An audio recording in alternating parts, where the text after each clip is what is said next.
গোৱালপাৰা জিলাত মাটিয়া ব্লক কংগ্ৰেছৰ প্ৰতিবাদ। শনিবাৰে সমগ্ৰ অসমৰ লগতে গোৱালপাৰা জিলাতো কংগ্ৰেছৰ প্ৰতিবাদ। মাটিয়া ব্লক কংগ্ৰেছৰ উদ্যোগত বিজেপি চৰকাৰৰ কৃষক বিৰোধী আইনৰ বিৰুদ্ধে প্ৰতিবাদী কাৰ্যসূচী ৰূপায়ণ কৰা হয়। এই কাৰ্যসূচীত ব্লক কংগ্ৰেছৰ বিষয়ববীয়াৰ লগতে উপস্থিত থাকে যুৱ কংগ্ৰেছৰ ৰাজ্যিক সাধাৰণ সম্পাদক ৰাকেশ চক্ৰৱৰ্তী আৰু মাটিয়া জিলা পৰিষদৰ সদস্য তন্দ্ৰা চাংমা।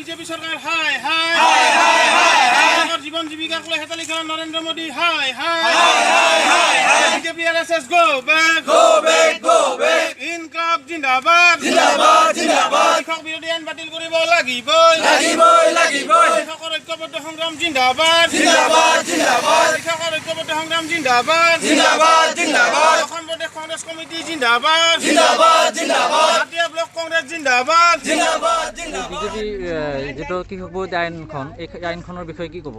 আচলতে দেশৰ যি মূল ভেটি অন্নদাতা কৃষকসকল, ভাৰতবৰ্ষখন আচলতে কৃষি প্ৰধান দেশ বুলি সমগ্ৰ বিশ্বতে জনা যায় আৰু আমি সৰুৰ পৰাই পাঠ্যপুথিৰ পৰা আৰম্ভ কৰি সকলোতে পঢ়ি আহিছোঁ। কিন্তু শেহতীয়াভাৱে এই বিজেপি চৰকাৰখনে কেন্দ্ৰ আৰু ৰাজ্যৰ বিজেপি চৰকাৰে প্ৰতিটো সিদ্ধান্তই ৰাজ্যৰ বিৰোধী জনবিৰোধী সিদ্ধান্ত গ্ৰহণ কৰি আহিছে। আমি কা আন্দোলনৰ পৰাই দেখিবলৈ পাইছোঁ। শেহতীয়া যি পৰিৱেশ নিয়ন্ত্ৰণ আইন EIA 2020 সেইখনো দেখিবলৈ পালোঁ। আৰু শেহতীয়াভাৱে যি কৃষক বিৰোধী বিধেয়কখন আনিলে দেশৰ যি অন্নদাতা কৃষকসকলৰ জীৱন জীৱিকাক লৈ আচলতে ভাবুকি আনিছে। আৰু এই বিলখন অনাৰ ফলত কৃষকসকলে নিজৰ যি উৎপাদিত ফচল আছে উৎপাদিত ফচলৰ উচিত মূল্য নাপাব।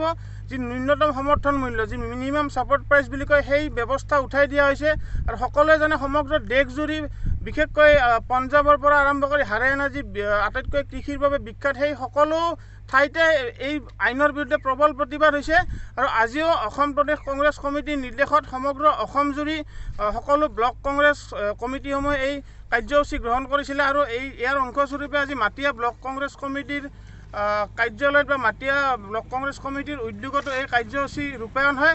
আৰু আমি ইয়াৰ দ্বাৰা এই বিজেপি চৰকাৰক সকীয়াই দিব খুজিছোঁ যে অনতিপলমে এই কৃষক বিৰোধী আইনখন বাতিল কৰক, অন্যথা ইয়াত মাটিয়াৰ পৰা মফিজুদ্দিন, প্ৰতিফলন লাইভ।